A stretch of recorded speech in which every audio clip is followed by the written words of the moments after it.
What's poppin', people? It is your boy Young Shofu back with another Oh my gosh. Alright, I'm not even gonna lie. I am super tired. We spent all day filming the Pokemon Cypher, but it's all filmed up, so that's gonna get edited real soon. No clue when it's gonna be uploaded though, so stop asking me. Alright, stop asking me. But holy crap, man. We got 4 Pokemon today. 3 which we already saw in the past, but we got the English names for those, and you know, some descriptions and abilities and all that good stuff. And then we got a brand new Pokemon today at Pokemon Worlds, so that's good. Hopefully there's going to be another announcement at the end of Pokemon Worlds. At the end of 2013, they actually showed Mega KingsCon, so hopefully that happens this year as well. We might see something really big on Sunday, so I'm actually you know, keeping my hopes up for that. But let's talk about the Pokemon that they did show us today. I am actually super tired. I'm sorry if I sound dead. I'm going to try to keep it as hype as possible, but I'm actually dying. Hello? I'm recording, nigga. Oh, shit. Pokemon, what's up? We in here, what's up? My nigga Shofu, hey, don't play out. I'm not going to cut it out. Alright, y'all. That was Scoot. He's in the house with us. We're all staying at a big ass Airbnb. Sorry about that though. That is very unprofessional, but I'm gonna leave it in just because I'm not a liar. Anyways, the first Pokemon we got is Crabrawler, and this is a pretty cool Pokemon. Now apparently this Pokemon is based off a coconut crab, and those are land crabs, which is why this Pokemon is pure fighting and not fighting in water, which is what we expected it to be because it is a crab. These crabs do not live in the water. I'm pretty sure they probably could. I actually don't know much about coconut crabs, but apparently they are more land-based than they are water-based, and therefore this Crabrawler Pokemon only has one typing, and that is fighting type. A lot of people were calling him a mix of Little Mac and and Corfish or Krabby, which is pretty funny. But this is the boxing Pokemon. I feel like we should have a boxing Pokemon by now, but I guess this is the boxing Pokemon. And he has the abilities Hyper Cutter and Iron Fist. Iron Fist seemingly going to wait. He's just fighting type. Damn. Okay, the fact that he was a crab actually threw me off because I thought he was going to be a water type, but then in my head, I remembered that he was a fighting type, so him having Iron Fist and like multiple punching attacks like Fire Punch and Ice Punch and stuff is not really that crazy anymore because he's not a water type. A water type with Fire Punch would have been pretty clean. Anyways, Crabrawler has a personality that really hates to lose and is driven not only to aim for a higher position than its fellow in terms of social standing, but literally to aim for a higher position in the landscape.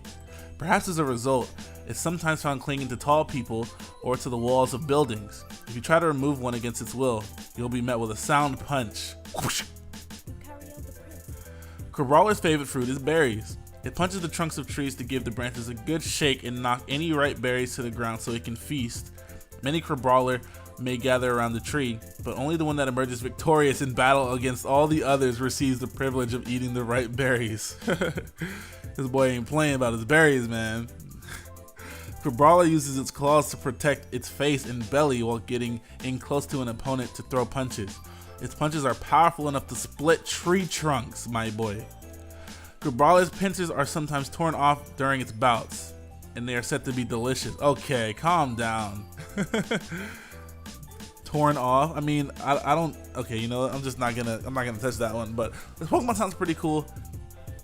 It's a crab. I can't gauge any of its stats. Like sometimes by design or by by the description you can tell like a Pokemon's stats.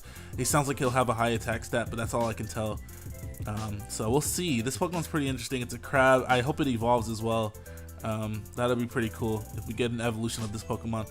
But now we're gonna move on to some Pokemon that they showed us in Koro not too long ago. Sandygast. So this is the little sand mound that they showed us before. Sand Heat Pokemon, Ghost and Ground. So a pretty unique typing, only shared by the Golurk family. And then it has a new ability called Water Compaction. So let's take a look at all of this. A Sandygast emerges when the grudges of Pokemon and other creatures soak into the sand after they fall in battle. In essence, it's a possessed lump of sand, okay? After they fall in battle. Like die? Or just faint? Probably die. Grudges soak. Grudges, they're making it sound like a grudge is just like a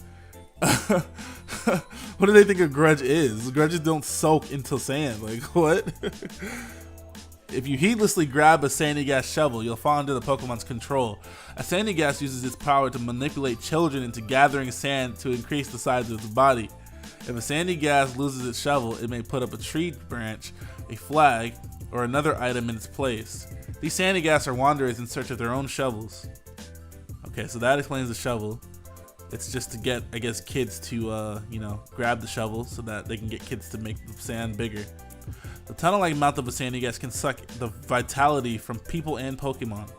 Apparently, it's a test of courage in the Alola region to put your hand in a sandy gas mouth. What? That just sounds like a bad idea. Sandy gas has the new water compaction ability, an ability that no previous Pokemon has had. With water compaction, its defense stat will go up by 2 if it's hit by a water type move. Excuse me. So that's pretty important. That's a new ability. Doesn't sound very good unless it's like Storm Drain. Now, Storm Drain is an ability that raises your special attack by 1 stage if you are hit by a water type move. Pokemon most famous for having this ability is Gastrodon. Gastrodon was a fucking monster in 5th gen because you would hit it with a water type move and then you would just get Choice Spec surfed or Hydro Pumped and you would just get blown. I don't even know if it got Hydro Pump actually. You get Choice Spec surfed and get blown back. But this sounds more like, what's that item? Let me research it. Raises special attack water move. So there's an ability, or there's an item that raises your let's see, that raises your, is this right here? Absorb Bulb. I guess this is it here. Yeah, Absorb Bulb. So there's an item that raises your special attack when you were hit with a water type move. Ludicolo's sometimes used to hold this thing because you still took damage from the water type move. It was just that Ludicolo resisted water type moves by 4 times, so he wouldn't really take much damage, and then he would get a free special attack boost. I think this is the ability version of that item, because if this thing, like think about it, okay? This thing was already immune to fighting and electric and normal. If it had another immunity like water, Keldeo would just get straight up walled. This thing would be a very, very amazing Pokemon to have 4 complete resistances. So I'm thinking that if it takes damage from a water type move, it'll get the boost. I think that it's a damage type thing and not a, I don't think it's a move like an ability like what's the ability? Motor Drive that Electivire has? It doesn't sound like that to me. It sounds more like if he takes damage, he'll get +2 defense, and that is what's gonna make me say that this Pokemon's probably not gonna be very good. But we'll see. I have no clue. I can't really say that now. Its ability doesn't sound that great. If it is how I think it is. If it actually has water immunity, then this Pokemon's amazing. It can wall so many Pokemon, so many broken Pokemon like Keldeo. You switch it to a Keldeo, that thing can't do anything to you except Ice Beam. Or no, it doesn't even get Ice Beam. Icy Wind or HP Ice, that's all it can do. That's all it can do. So we'll see. Hopefully, it actually is what I think it is, because I wouldn't like this Pokemon if water compaction is as good as I think it could possibly be, where it actually gains a water immunity. It doesn't really make sense, by the way. The it's I guess it's supposed to be like a play on people using wet sand to build sandcastles. So I don't think that means that it would be immune to the water. That doesn't make any sense to me. But let's go ahead and move on to its evolution, Palossand. And this is the Sandcastle Pokemon, has the same ability. Palossand controls human adults, making them build a sandcastle that provides camouflage and also raises its defensive abilities. Unlike Sandygast, if Palossand loses some of the sand from its body, it can restore itself on its own. When moving about in search of prey, the shovel on top of Palossand's head, revolves. It's said that the shovel could be serving as some kind of radar. I can't read today. I keep stuttering. Palossand lives the vitality of Pokemon and injects small Pokemon into its body so it can steal their life force. Its sandy vortex swallows them up in a heartbeat. Pokemon dragged into Palossand leave traces of their ill will behind. It's thought that this negative energy may be the starting point of a new Sandygast. That makes sense, considering what they told us before. That actually makes sense. Okay, so that's Sandygast. Nothing new here. I don't really know how I feel about these Pokemon, dude. It's a fucking sandcastle. Like, what am I supposed to say? It's literally a sandcastle. There's nothing like, it's actually just a sandcastle that kills people in Pokemon. I have no words for this thing at all. And then, of course, last but not least, I don't like this Pokemon at all, honestly. I don't like the way it looks. I think it looks fucking stupid. But this is Stuffle. Stuffle's cute appearance and movements, plus the fluffy feel of its fur, all combined to make it super popular. So this is the pre-evolution of Beware. Its name is Stuffle. This Pokemon may have a small body, but its strength is extraordinary. Receiving one of its powerful hits without being prepared for it can bring down even well-trained Pokemon. So this thing's also normal in fighting. And then it says, the truth is that Stuffle doesn't really like being touched. It hates being hugged tightly and it will flail its arms in protest. Isn't that like on a case-by-case basis though? Do you think every Stuffle doesn't like being touched? Is that just a trait that this Pokemon has? Because that doesn't really make any sense. But that's that. I don't really have any opinions on most of these Pokemon, except for Crabrawler. Don't really care about the other three too much.